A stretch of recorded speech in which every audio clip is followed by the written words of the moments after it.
Kota Malang. Malam hari ini kita akan mewedar tentang bagaimana sebenarnya dupa dan aroma di Nusantara ini. Biar kita lebih memahami cara kerja, cara menggunakan dupa itu menurut perspektif orang-orang Nusantara. Iya, Pak Trimo, apa kabar, Pak? Baik-baik lah. Horas lah. Ini kalau nggak salah kita 8 tahun lalu kita bertemu di Bali ya. Banyak juga kita berbicara hari itu tentang semangat bernusantara gitu. Dan kita ternyata ketemu di sini. Luar biasa nih, Kak. Susah saya menjelaskannya. Iya, Pak Trimo hari ini dengan teman-teman di situ udah buat channel YouTube juga ya? Iya, ini ada teman-teman di Sanggar Budaya Raket Prasojo. Kalau yang nyimak juga banyak itu teman-teman dari Raket Prasojo yang ikut nyimak itu. Termasuk iya, sampaikan salam dulu kepada teman-teman di sana dari perusahaan Indonesia. Kan ada yang dari Batak ada, terus yang saya lihat juga dari Dayak. Keren. Ada juga yang masuk ini, saudara kita dari Dayak. Luar biasa ini hebat ya. Teknologi hari ini ternyata bisa mempertemukan kita, Mbah. Budaya hari ini ternyata udah budaya yang ini ya, walaupun modern, tapi kita masih menggunakan kawruh dari para leluhur kita, dan tetap selalu kita ternyata bisa bersinergi dengan semua zaman. Kan gitu, Mbah. Iya. Ini kegiatan sehari-hari teman-teman di situ ngapain aja, Mbah? Kalau kegiatan teman-teman yang terkait dengan budaya ya ada yang mocopatan, ya ada yang banyak kegiatan seni di sini yang bergabung di kita. Kalau yang pasti biasanya setiap malam minggu seperti ini kita biasanya memang rekaman, kita kumpul di sanggar ini. Oh begitu, memang kebetulan juga ini ya sekalian nih ya. Iya. Ini tadi kalau malamnya tidak diundang Zoom pun kita juga ngadakan rekaman di sini. Iya ya. Wah, berarti kami udah tepat nih kita ini membuat acara hari ini gitu ya. Iya. Iya, Mbah. Apa namanya? Kami ucapkan dulu selamat datang di Ngobrol Santai Indonesia. Di sini channel kita ini lebih menekankan daripada itu, Mbah, tentang spiritual, budaya, dan hal keilmuan apapun yang terguna berdasarkan dari wilayah negara kita ini, itu yang kita sering naikkan ke permukaan, Pak, gitu. Jadi kita coba memasuki wilayah-wilayah yang mana orang-orang muda ini, kita ini biar lebih aware lagi dengan budaya kita, biar kita bisa bersama-sama menggali bersama apa yang pernah leluhur kita tinggalkan kepada kita dan bisa kita gunakan untuk hari ini gitu, Pak. Dan kebetulan hari ini topik kita itu tentang dupa dan aroma dan juga kemenyan, yang mana kan kalau kita ketahui ini agak-agak miring nih, Pak, pengertiannya gitu kan. Seperti ya kita ketahuin lah, banyak kok akhirnya ketika kita bakar dupa aja dianggap nggak sesuai dengan inilah, nggak sesuai dengan itulah gitu. Sebelum kita masuk ke teknis, ke segala hal terkait dupa, Mbak, kami ingin dengar-dengaran dulu kepada Mbak Trimo dan teman-teman yang ada di situ. Sebenarnya bagaimana nih dupa dari perspektif leluhur kita Nusantara, Mbak? Izin. Dupa itu memang dari bahasa Jawa kuno dan di bahasa Sanskerta juga ada. Dupa ini merupakan suatu sarana persembahyangan, suatu sarana bagaimana kita konsentrasi. Dupa bisa menjadi aromaterapi, dupa bisa menjadi semok disinfektan, karena di dalam ketika kita membakar dupa ini di situ ada minyak asiri yang menjadikan ketika menjadi asap ini bisa membuat saraf kita ini rileks sehingga kita bisa nyaman ketika saraf kita rileks, nyaman, akhirnya otomatis kita akan mudah untuk konsentrasi. Ini fungsi dupa secara umum. Nah, ketika bicara dupa, ini ketika dari bahannya dulu, bahan dupa ada bahan herbal atau alami, dan ada dupa kimia. Nah, dupa kimia ini baru muncul akhir-akhir ini. Sehingga penggunaan dupa herbal ini yang lebih dulu ada. Jadi mulai leluhur kita dulu ada pemakaian dupa herbal. Kalau dupa kimia akhir-akhir ini saya lihat, saya sangat prihatin sekali ketika generasi Nusantara itu sudah mulai banyak yang sadar ingin bakar dupa oleh orang-orang tertentu, dimanfaatkan untuk mencari keuntungan yang sebesar-besarnya, sehingga dia memakai dupa dari bahan kimia. Nah, saya lihat dupa kimia ini terbuat dari kalsium. Kalau saya lihat kalsium, ya kalsium ini kan murah nih Bang Dori. Jadi kalau saya cek di toko bangunan ini kan kalsium itu kisaran harganya cuma 500 sampai 600 rupiah per kilo. Terus mereka penggunaan pakai metanol, alkohol dan sejenisnya, sehingga mudah untuk terbakar. Terus pakai esensi atau pewangi ya. Nah, ketika dupa kimia ini dipakai untuk area yang lepas, ya misalnya terbuka, ini tidak ada masalah karena terbawa angin, asap tadi tidak begitu mengganggu pernapasan. Tetapi kalau dupa kimia ini dipakai untuk untuk ruangan tertutup, terus untuk semedi atau meditasi, ini sangat berbahaya sebenarnya untuk pernapasan kita, untuk paru-paru kita. Ini dari bahannya, sehingga kalau kita bicara bahan tadi memang dupa kimia, dupa herbal. Nah, kalau zaman dahulu ini kan banyak yang dipakai dupa herbal karena orang leluhur kita dulu kan tidak begitu mengenal kimia pada waktu itu, sementara alam kita ini kaya raya. Banyak hal yang bisa menjadi bahan dupa. Ya. Jadi ketika bicara dupa, memang saat ini kadangkala bagi orang awam atau orang yang baru memulai bicara tentang atau mempelajari dupa, ini kadangkala ada semacam mereka istilahnya dupa adalah kemenyan. Bahkan kemarin itu di salah satu kota di Jawa Timur itu mengadakan kegiatan itu kemelun kemenyan. Nah, ini sebenarnya kalau menurut saya kurang pas acara tersebut. Kenapa saya katakan kurang pas? Karena kemenyan ini adalah salah satu aroma dupa. Sehingga kalau acaranya tadi memakai tema besar kemelun kemenyan, terus nanti pesertanya mau bakar dupa yang aroma lain, entah itu aroma garu, cendana, tentunya menjadi salah gitu loh. Karena kemenyan itu cuma salah satu aroma dari dupa. Sementara aroma dupa itu kan banyak sekali. Jadi jadi bahkan ketika saya ngobrol dengan panitianya, dia mengatakan, loh kemenyan itu kan Jawa, kalau dupa itu katanya Cina kan gitu. Terus akhirnya kita beri referensi, dupa itu malah bahasa Jawa kuno, bahasa Sanskerta. Nah, kalau menyan itu cuma salah satu aroma saja gitu loh. Karena memang ada getah kemenyan, ada kulit kemenyan yang bisa dijadikan bahan dupa gitu. Itu ketika kita bicara bahannya, ada herbal, ada kimia. Sebenarnya banyak bahan-bahan dupa. Kalau kita pada musim, nah ini dari Sumatera Utara biasanya kalau musim langsep atau duku, nah kulitnya langsep atau kulitnya duku itu dikeringkan, itu menjadi bahan dupa yang bagus juga ini. Sumatera kan gitu tempatnya duku itu. Ini bisa jadi bahan dupa, dan bagus itu. Bisa membuat rileks saraf-saraf kita. Itu ketika kita bicara bahan dupa. Jadi ada dupa herbal, ada dupa kimia. Nah, ketika bicara aromanya, dupa ini ada aroma wangi, ada aroma harum. Nah, kalau aroma wangi ini lebih cenderung reaksional. Tetapi kalau dupa harum itu lebih cenderung soft. Bisa juga pakai istilah kalau yang wangi itu lebih cenderung maskulin gitu ya. Kalau yang harum itu lebih cenderung soft, lebih feminin, lebih lembut begitu. Ini kalau bicara aromanya. Nah, fungsi aroma juga berbeda.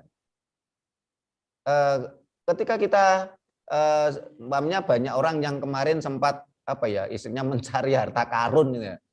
Ini yang mereka pakai cenderung minyak yang wangi, dupa yang wangi. Orang umpamanya yang banyak dikenal orang kan umpamanya apel gin, kan baunya Iya, wangi iya, banget iya, gitu. iya. Jin apel Nah, yang dua daun, apple 3 gin daun. itu ya. Ya, ya, ini aromanya wangi gitu loh. Nah, tetapi kalau sehingga kalau di Jawa, di Medan atau di tempat-tempat lain, bau-bau wangi ini sering dipakai untuk umpamanya acara jaranan. Jaranan kalau orang Banyumas bilang ebek atau apa namanya bisa juga ini yang kalau untuk apa istilahnya memanggil sukma-sukma lain ya yang lebih cenderung apa istilahnya stratanya lebih rendah sebenarnya, lebih kecil ya karena ketika bicara alam lain di tempat kita besar di alam lain kecil atau begitu juga sebaliknya. Kalau di Medan kan ada juga itu apa namanya jaranan itu. Begitu juga di daerah-daerah lain ini cenderung pemakaian aroma wangi di situ. Nah kalau harum ini lebih lembut. Nah biasanya untuk apa acara-acara yang sakral, yang apa lebih cenderung ke sesuatu yang apa karakteristiknya itu lebih apa ya istilahnya upacara-upacara yang apa istilahnya kalau di Jawa taruhlah biasanya untuk upacara leluhur lah istilahnya. Itu yang harum. Kalau yang wangi kalau di Jawa biasanya pemakaian untuk jaranan itu sehingga kalau teman-teman jaranan ini suruh pakai dupa harum itu tidak akan bisa. Jadi sukma-sukma yang biasanya masuk ke ini pelaku jaranan itu, jaranan kan cenderung yang datang kan sukma-sukma hewan itu. Nah itu nggak bisa datang kalau pakai dupanya dupa harum. Dia lebih cenderung mintanya dupa wangi. Nah di sini ada merek tertentu yang memang menjadi langganannya teman-teman jaranan, teman bantengan ya. Ini ada, cuman ini kan kita nggak boleh sebut merek ya biasanya. Nah, ya, ini biasanya aroma-aroma wangi. Nah, kalau yang harum itu lebih lembut, lebih soft. Nah, itu berbeda. Itu ketika kita bicara dari sisi aroma. Setelah itu, ketika bicara karakteristik, dupa itu ada dua. Ada dupa indata, ada dupa antidata. Nah, ini Mbak, ini kan nih, indata, antidata. Ya, sehingga leluhur kita itu sebenarnya sudah luar biasa pengetahuannya. Sehingga ketika mereka meditasi, mereka akan memakai dupa-dupa yang indata. Tetapi ketika dia ingin apa namanya ingin menolak bala, ingin meminta keselamatan, ini biasanya mereka akan membakar dupa-dupa yang antidata. Supaya misalnya sukma-sukma yang negatif itu nggak bisa datang gitu loh. Ini yang namanya antidata gitu loh. Sehingga kemarin waktu saya diminta jadi narasumber tentang Sarasian Bantengan. Bang Dori tahu Bantengan ya? Ngerti lah. Bantengan itu sejenis, ya Bantengan tahu ya? Ngerti. Waktu itu bagi orang-orang yang agamis mengatakan katanya Bantengan atau jaranan itu kan katanya memanggil setan katanya. Nah ini waktu saya jadi narasumber Bantengan tadi, itu ada yang mencoba ketika mereka bantengan atau jaranan tadi, ini mereka mengumandangkan salawatan. Mereka salawatan. Apa yang terjadi? Karena yang dibakar itu dupa-dupanya dupa indata, terus di situ ada bunyi-bunyian yang monoton, karena memang untuk trans ya, untuk misalnya memanggil entitas lain, ini memang syaratnya satu, ada bunyi-bunyian yang monoton. Ada dupa indata, ada bunga indata ya. Nah, yang di perkara mereka yang dinyanyikan itu solawatan ataukah campur sari, ya tetap kerasukan. Ya sehingga orang-orang yang sok agamis kan bingung juga ini. Lu katanya bantengan manggil setan. Dan ini walaupun solawatan tetap kerasukan. Karena ini sebenarnya ini adalah ranah ilmiah sebenarnya gitu loh. Ketika kita bicara dupa ini gitu loh. Sehingga bagi teman-teman yang biasanya suka meditasi atau semedi, Ya tentunya harus tahu dulu dia mau meditasi atau mau ritual. Ini berbeda, Ritual. meditasi Ya, dengan ya. ritual. Nah, dia mau sembahyang atau bukan? Dia di posisinya di luar area ataukah di dalam atau di dalam ruangan? Ya, ya, ya. Nah, ini harus paham dulu. Tentunya yang dipakai tentunya jubahnya juga berbeda. Kalau dia mau ritual atau mau sembahyang atau mau meditasi atau sekedar untuk aromaterapi. Ya, aromaterapi atau untuk smoke disinfektan, karena ini pengalaman nyata kami, pengalaman fakta kami. Kemarin pada waktu pandemi ada beberapa orang, bahkan juga ada yang pejabat juga, ini positif COVID, dia positif kena COVID, saya terapi untuk bakar dupa, dia sembuh.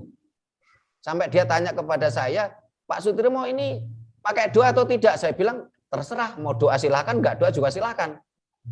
Karena yang kita ambil adalah aromaterapi untuk membersihkan virus di dalam tubuhnya karena kena COVID-19 tadi. Nah, jadi ketika mau bakar dupa, teman-teman pahami itu dulu. Mau sembahyang, mau ritual, atau mau meditasi, atau hanya sekedar untuk smoke disinfektan atau aromaterapi. Ini berbeda tentunya. Terus setelah itu di dalam ruangan atau di luar ruangan. Nah, tentunya kalau ingin cepat trans ya, istilahnya supaya kita bisa trans. Trans itu ada trans keluar, ada trans ke dalam, atau banyak orang mengatakan itu kesurupan atau kerawuan, atau kita kedatangan entitas lain. Nah, ini tentunya kan juga harus berbeda juga karakteristiknya yang dipakai. Jadi ketika bicara dupa perlu saya garis bawahi satu tentang bahannya, bahan herbal, kimia. Terus yang kedua tentang aromanya, harum atau wangi. Ketiga tentang karakteristik dupa tadi yang kita pakai, injata atau antidata. Nah, kalau ada teman sedang kegiatan entah itu jaranan, entah itu bantengan, kalau yang dibakar itu antidata, ya mohon maaf teman-teman tuh sulit untuk kesurupan, untuk kerawuan. Karena yang dibakar itu antidata. Nah, ketika kita bicara dupa ini sebenarnya kan budaya leluhur kita, tetapi dupa ini sebenarnya sangat universal, Bang. Cina juga mengenal dupa. Mereka menyebutnya hiu. Ya. Arab, Timur Tengah juga mengenal dupa. Mereka menyebutnya bukhur. Bukhur ya. Kalau di Eropa, itu kalau nggak salah mereka mengenalnya adalah cenayang. Sehingga ketika mereka ada semacam ritual itu cenayang, jadi keluar asapnya. Tetapi fungsinya adalah hampir sama. Bagaimana asap dari cenayang tadi ini bisa menjadikan yang menjalani cenayang itu bisa konsentrasi dan akhirnya mereka menjadi bisa trans, entah itu trans ke dalam, entah itu trans keluar. Nah, di sisi lain akhir-akhir ini karena generasi kita ini juga istilahnya kemarin itu kan banyak orang yang memusuhi tradisi dupa, sehingga para perajin dupa ini kan banyak yang banyak yang nggak produksi. Akhirnya kita kebanjiran dupa impor. Nah, kalau saya lihat dupa impor ini juga sama, ada yang bau wangi, ada yang bau harum. Cuman kadang-kadang kita nggak paham itu. Dan yang kedua, dupa impor ini kebanyakan malah kimia. Sebentar Bang, minum dulu. Oh ya, minum dulu. Ya.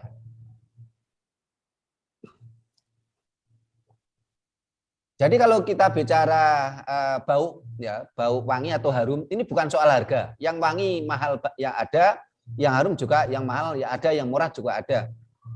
Ketika kita bicara karakteristik, indata atau antidata, ini juga bukan bicara harga. Kita bisa bicara harga itu kalau umpamanya bahannya. Bahan kimia cenderung lebih murah daripada bahan herbal. Nah, bahan herbal itu juga terbuat dari bahannya apa saja. Ini juga bisa mempengaruhi harga.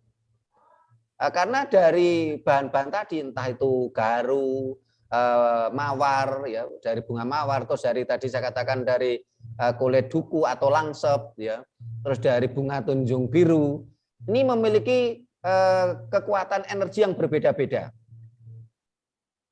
Nah, kalau kekuatan energinya bagus ya otomatis kita bisa mempercepat, memperlancar dari proses kita meditasi atau ritual atau sembahyang tadi.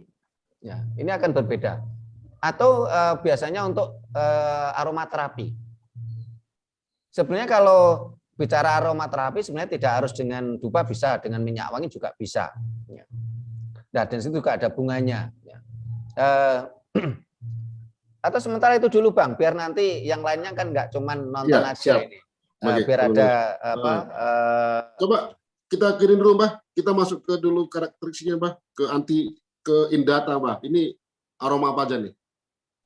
Ya, kalau yang bicara Indata, kemenyan itu Indata. Oke. Nah, kemenyan itu kekuatan energinya beda-beda Bang. Mulai dari kemenyan yang terbuat dari getah kemenyan. Ya. Yang terbuat dari kulit kemenyan. Ya. Terus dari kayu kemenyan, ini berbeda-beda nih kekuatan energinya. Oke. Kalau getah gimana kira-kira Mbak? Nah, kalau yang bagus memang getah biasanya. Nah, itu selain kekuatan energinya berbeda, juga berbeda juga ini aromanya. Jadi mirip-mirip tapi nggak sama. Siap. Antara getah, setelah itu dengan kulit mirip tapi nggak sama. Berarti Kalau baiknya... yang indata lain umpamanya dari bunga mawar itu juga indata. Oke. Nah, terus tunjung biru juga indata. Mohon maaf Bang, kalau yang anti data jangan ditanyakan Bang, karena nanti bagi orang yang suka iseng itu saya kasihan kalau nanti ada teman sedang ritual atau sedang main bantengan atau jaranan, terus dia bakar yang anti data kan kasihan, karena ini saya tidak mau buka di umum kalau yang anti data. Siap. Berarti kalau Indata ini kita gunakan sehari-hari bisa ya Pak? Baik Bisa, untuk aromaterapi, bisa. baik untuk meditasi dan cleansing ruangan segala macam gitu. Iya. Oke ya. Iya. Nah, Mbak, dari sini Mbak, kalau dari Indata ini, misal nih untuk penyakit ini paling apa nih yang bisa disembuhin dia?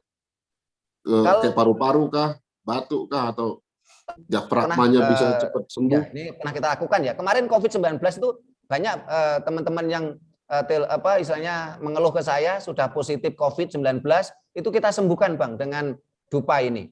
Bahkan di Jawa ini hampir di setiap depan rumah, terutama di desa-desa, ini mereka bakar-bakaran Bang kalau di Jawa.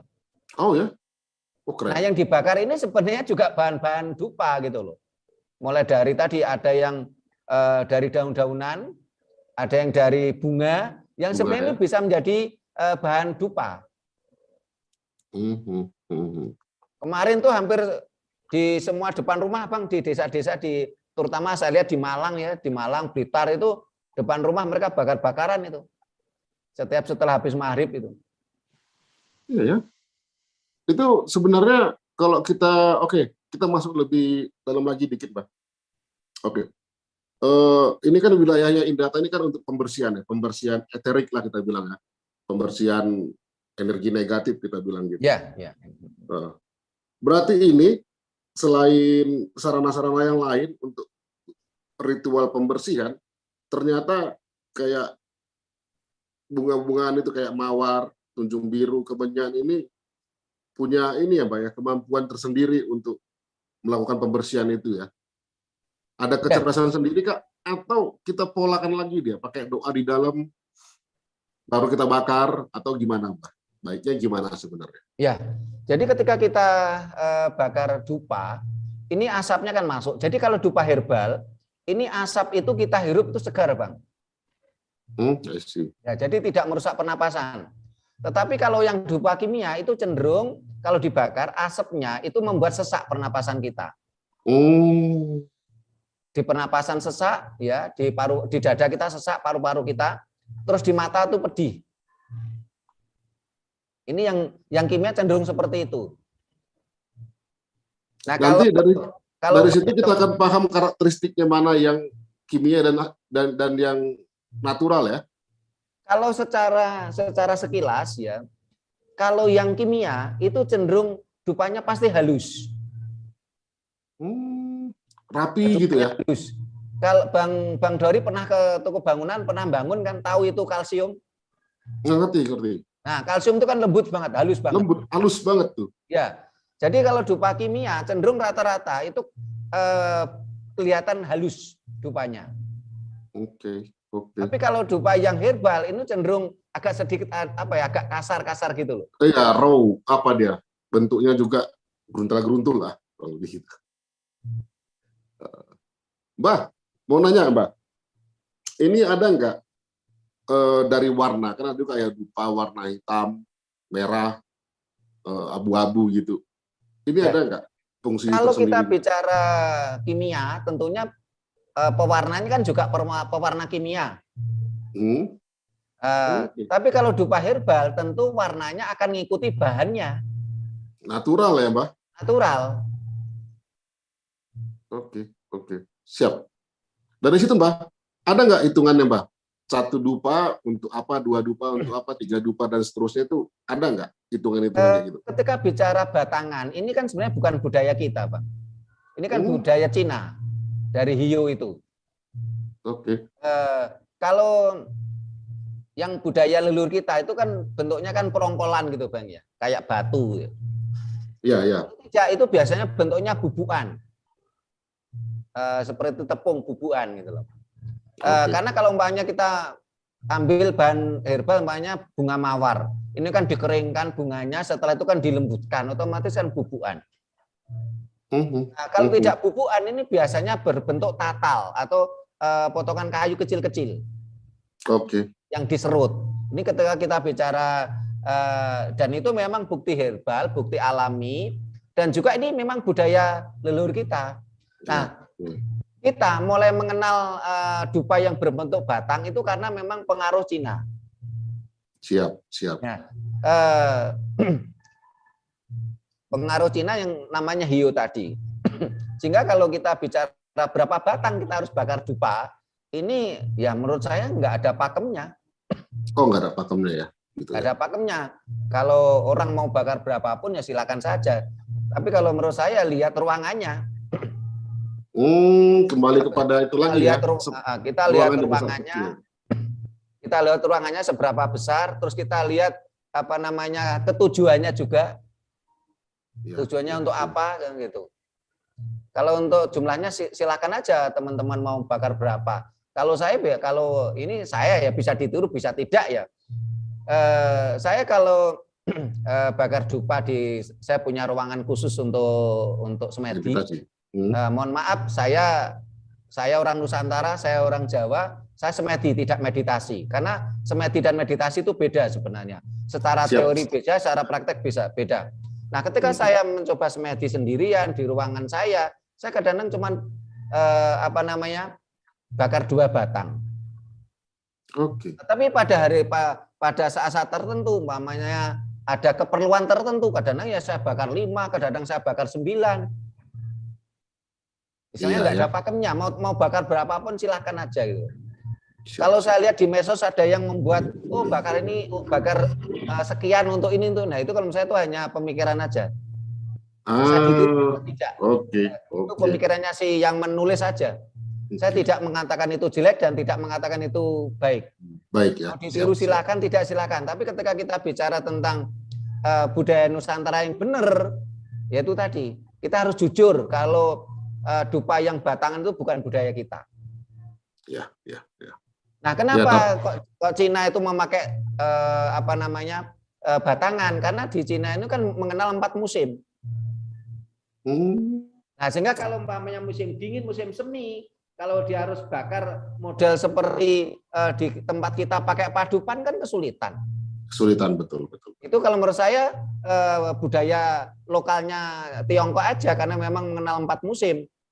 Kalau di Eropa karena posisi musim dingin, cenayang itu tidak perlu dibakar, itu digosok-gosok gitu. Keluar asapnya. Ya. Ya kalau Betul. bukur di Timur Tengah itu juga model bakar karena di sana kan gurun Panas ya? pasir, panas ya. Nah, hampir mirip dengan kita. Nah, kita akan mengenal dengan padupan. Padupan, ya, Nah, padupan. padupan itu kan tempat yang khusus gini, terus kadang-kadang pakai ini pakai arang. Arang. Terus nah itu ada yang bentuk bubuk, entah itu ada bentuk yang perongkalan kayak batu, ada bentuk bubuk, ada bentuk serut kayu, ada bentuk tatal, kan dibakarnya enak. Iya Nah, ya. dalam perkembangannya ternyata bentuk batang atau lidi ini lebih nyaman kita pakai. Karena saat ini di kota-kota cari arang kan kesulitan. Iya, betul betul. Ya, itu agak Sehingga sedikit. kalau menurut saya ketika kita bicara budaya itu dinamis. Yes. Kita tidak boleh antipati dengan budaya asing, tetapi kita juga harus selektif. Yang sekiranya memang bermanfaat dan tidak tidak menjajah kita, nggak ada salahnya kita pakai. Karena budaya itu dinamis, kita tidak bisa kaku. Betul. Oke, berarti nggak apa-apa ya kan, Bah, kita ambil pemikiran batangan, kita pakai rempah-rempahnya dari rempah-rempah Nusantara kan gitu ya. Pakai batangan nggak masalah, tapi pakai Nggak masalah. bahan bakunya dari negeri kita gitu ya. Tentu itu juga ini ya, memang itu tadi karena dinamisnya budaya kan, interaksi kita juga nggak bisa menutup interaksi kita kan, Pak. Ya benar. Nah, Karena bisa kita menutup memang itu. hidup di dunia global Bang saat ini. Iya, betul. Sehingga kita nggak bisa menutup dari budaya lain, tapi itu tadi menurut saya yang penting kita tetap menjadi diri kita. Yes, setuju. Nah, kita tidak menjadi orang lain. Kita mau perkara bakar dupa yang lidi kayak orang Cina ya silakan. Kita tetap dengan padupannya ya silakan. Tetapi kita tetap menjadi diri kita, itu yang penting. Yes. Bukan menjadi orang lain dan tidak kepingin menjadi duplikatnya bangsa lain. Siap gerak. Iya, makanya tadi kita seneng ya. Makanya tadi kita bawa ke permukaan tentang dupa dan kemenyan ini gitu. Karena kita pingin juga meluruskan kalau kita juga punya budaya pedupaan itu gitu. Biar orang-orang kita yang muda-muda dan yang belum mengerti tentu akan lebih paham lagi tentang kawruh-kawruh yang seperti ini, Mbak. Wedaran ini kan sangat dipentingkan hari ini gitu. Ya, biar kalau kita juga kalau kita lihat dari catatan orang Timur Tengah, mereka mengenal dupa, terus mengenal bau-bauan ya. Ini kan mulai dari Raja Solomon. Yang di dalam Al-Quran disebut Soleman. Dan mereka mengambil kemenyan maupun barus itu dari tempatnya Abang itu Sumatera Utara. Iya. Betul. Jadi jauh sebelum Masehi kita sudah memiliki peradaban dan kita sudah mengenal itu bau-bauan semacam dupa untuk sarana-sarana peribadaban maupun aromaterapi, termasuk bagaimana orang-orang Mesir kuno itu membutuhkan asap-asap kemenyan untuk untuk ritual, untuk peribadatan dan juga untuk pengawetan mayat itu supaya tidak bau. Dan ini kan juga masih ada sampai sekarang, cuma namanya di Bali itu di Trunyan itu. Trunyan kan dari kata pohon taru menyan itu. Taru menyan. Sehingga walaupun mohon maaf itu mayat ya, atau kalau itu ditaruh di situ nggak bau itu. Nggak bau. Karena energi negatifnya itu memang terserap oleh pohon taru menyan tadi. Bau tadi, termasuk bunga Kamboja. Kenapa di Pasetran ya, Pasetran atau Pasarean, kalau orang umum mengatakan kuburan. Kuburan ini kan bahasa Arab ya, makam juga bahasa Arab, kalau bahasa kita kan Pasarean atau Pasetran. Itu pasti ditanam itu bunga Kamboja. Biar wangi tadi itu yang pas sebenarnya ya. Wangi atau harum ya? Bunga Kamboja itu menyerap energi negatif dari karena mohon maaf tubuh manusia ini ketika sudah sudah ditinggal oleh sang hidupnya, ini kan ibaratnya sampah dan racunnya sangat tinggi sehingga rata-rata tanah bekas kuburan ini pasti tanahnya gersang. Ditanami apapun sulit gitu loh. Hanya mampu ditanami tanaman-tanaman tertentu, salah satunya bunga Kamboja. Oke, Ya, menarik. hutan itu leluhur kita udah lama sekali, udah punya pengetahuan itu. Jadi sebenarnya ya, kita sedikit lari dikit gitu ke Kamboja ya. Kalau kita tanam aja di depan rumah sebenarnya hari ini nggak masalah ya. Yeah. Karena kan juga ya hawa perkotaan kan juga banyak nih. Asap knalpot segala macam juga kan racun tuh. Racun di betul. udara Ya. nih. Nah, Ya tentu Kamboja juga bisa menyerap itu juga ya kan. Benar Bang Dori, sehingga dengan banyaknya asap knalpot, asap dari mobil atau motor, otomatis mau enggak mau itu kan masuk di paru-paru kita, pernapasan kita. Apalagi kita mohon maaf namanya kita pakai naik sepeda motor atau naik mobil tanpa AC, mau enggak mau kan tubuh kita akan kemasukan itu karbon dioksida dari motor atau mobil tadi. Walaupun taruhlah asapnya enggak kelihatan, Bang. Iya. Tapi mereka tetap mengeluarkan racun itu, Bang. Nah, itu bisa dibersihkan dengan aromaterapi bakar dupa tadi. Itu dia dapat nih. Jadi apa ya, space kita itu bersih lagi ya, gitu bersih lagi gitu loh. Entah yang perlu dipahami itu tadi. Apa itu ya? Kalau untuk aromaterapi tentunya jenis-jenis dupanya yang harus kita perhatikan gitu loh. Oke, jadi menarik. Indata tadi ya Mbak, pokoknya kita main di wilayah Indata, kita kenalin karakter-karakternya itu dari wangi sama harum tadi itu ya. Mana jadi yang kalau untuk aromaterapi untuk membersihkan kotoran-kotoran tadi termasuk asap kendaraan, itu saya sarankan satu untuk membersihkan ya yang jenis-jenis antidata tertentu ya, dan yang baunya harum bukan wangi. Kalau wangi nanti beda lagi, nanti ada ekses lain juga, sehingga yang kita sarankan yang harum. Bau harum ini contoh garu itu harum. Kalau bunga itu bunga mawar, terus tunjung biru, ini termasuk harum. Ya. Kalau yang wangi, sebagai contoh mamanya kayak bunga sedap malam itu wangi.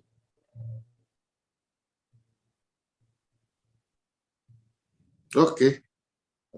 Mbak, izin Mbak. Kita rasa apa yang perlu kita ini? Kita juga hari ini juga susah nih. Susah untuk mengidentifikasi mana wangi, mana harum hari ini gitu.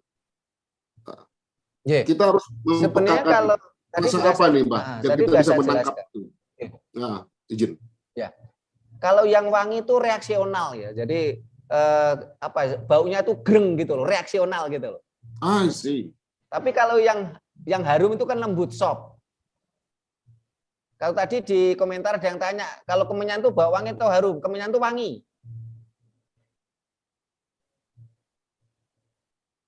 Wangi ya? Ya, kemenyan itu wangi. Entah itu yang getah, entah itu yang kulitnya kemenyan, entah itu batangnya. Itu jenis-jenis yang wangi. Terus Kamboja itu juga jenis wangi. Oke. Berarti yang wangi ini, sorry sekali lagi pertanyaan lagi agak apa? Wangi ini maksudnya Indata? Semuanya wangi Indata juga ada, harum juga ada Indata. Tapi masalahnya tadi loh Bang, kita pakai untuk apa dulu gitu loh. Iya. Kalau umpamanya untuk aromaterapi di ruangan tertentu ya kita pakai yang harum aja lah. Tapi kalau kita ingin umpamanya untuk ritual persembahyangan ya, jadi sebenarnya jenis ritual sama sembahyang berbeda sebenarnya, tapi kita hampir sama lah hasilnya. Ini kita lihat dulu sebenarnya ritualnya itu tujuannya apa dulu. Tadi umpamanya ada orang ritual dia mau mencari mencari harta karun, otomatis yang dibakar yang wangi sama-sama Indata. Atau umpamanya dia ingin mendatangkan entitas lain yang lebih karakteristiknya lebih rendah, itu yang wangi. Kayak jaranan, bandengan kan yang nanti yang datang kan entitas rendah.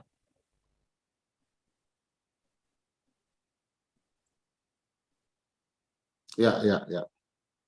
Tes suara gimana? Aman? Masih bagus? Suara aman, J. Aman. Iya, begini. Saya open mic dulu ya, Mbak ya, untuk teman-teman yang lain ingin ini berdiskusi. Kita persilakan ya, Mbak. Ya, silakan. Ini kan kita diskusi belajar bareng. Iya, belajar bareng, sinau bareng. Ada yang kurang pas dari saya, silakan ditambahi. Ya. Yuk teman-teman, open mic aja, Jo. Kalau ada yang ingin bertanya dengan narasumber kita dipermonggo, langsung aja. Ya, ini ada teman-teman yang banyak itu, ada Mas Haryanto, ada Mas Aldo, ada Mas Bagus di Jogja. Yuk, ada Pak Tang di Sintang, Kalimantan juga masuk ini. Yuk, silakan yuk. Monggo. Ya, Rayu. Yuk, siap, Mas Aldo, monggo. Ya, ini tolong. Ini Pak Trimo. Ye. Saya dari Jombang mau bertanya. Mas Aldo Jombang, ye. Tolong dijelaskan apa jenis-jenis dupa yang harum juga yang wangi, biar teman-teman biar tahu dan biar nggak salah pilih. Terima kasih, Rayu. Oke, Mas Aldo, suaranya menggema. Apa yang dijelaskan? Tentang jenis-jenis tadi wangi dan harum. Jenis-jenis yang wangi dan harum. Sebenarnya tadi sudah saya sampaikan bahwasanya kalau wangi ini reaksional, reaktif ya. Jadi kalau orang Jawa bilang baunya greng gitu, langsung menyengat gitu. Tapi kalau yang harum ini cenderung baunya tuh soft, lembut. Wong Jawa ngarani kalem, Mas Aldo. Kalau yang harum itu. Ya. Tidak greng, tidak reaksional kalau yang harum. Kalau jenisnya banyak yang wangi tadi sudah saya sampaikan, kemenyan wangi. Terus umpamanya bunga kamboja ini wangi. Ya. Terus bunga sedap malam wangi jenisnya. Terus kalau yang harum mawar harum, tunjung biru harum. Terus kenanga itu ada yang tanya juga ini. Kenanga itu juga kenanga itu kalau saya lihat ini jenis kenanganya barangkali ya. Saya beberapa kali mencermati. Kenanga ini kadangkala harum, kadangkala wangi, barangkali jenis kenanga yang berbeda. Dan kenanga itu cenderung sebagai sarana trans, karena untuk menetralisir energi negatif dan positif biasanya kenanga itu ditaruh di tengah. Untuk khusus kenanga, saya mencoba mencermati beberapa kali seperti kenanga itu bunga netral gitu loh, berbeda dengan dia bisa wangi, bisa berbeda dengan mawar, tunjung biru ini kan langsung kelihatan ini harum. Tapi kalau sedap malam tuh lah wangi. Nah, kalau kenanga itu yang berbeda memang kenanga. Oke. Ya, ada lagi teman-teman, silakan. Ini saya lanjut lagi. Untuk kenanga itu semua jenis kenanga ya? Jenis Kamboja. Kamboja kan ada dua, untuk ada yang warna merah, ada juga warna putih. Apa Kamboja itu? Kalau yang kemarin yang coba saya cermati yang Kamboja putih atau kuning, Mas. Kalau yang merah saya belum tahu. Ada sih yang merah memang. Ya, ada yang merah memang. Dan saya sangat mengharapkan diskusi kita, diskusi anak muda, diskusi kekinian, diskusi keilmuan ya Bang Dodi, sehingga kalau saya nggak tahu ya saya bilang nggak tahu gitu loh.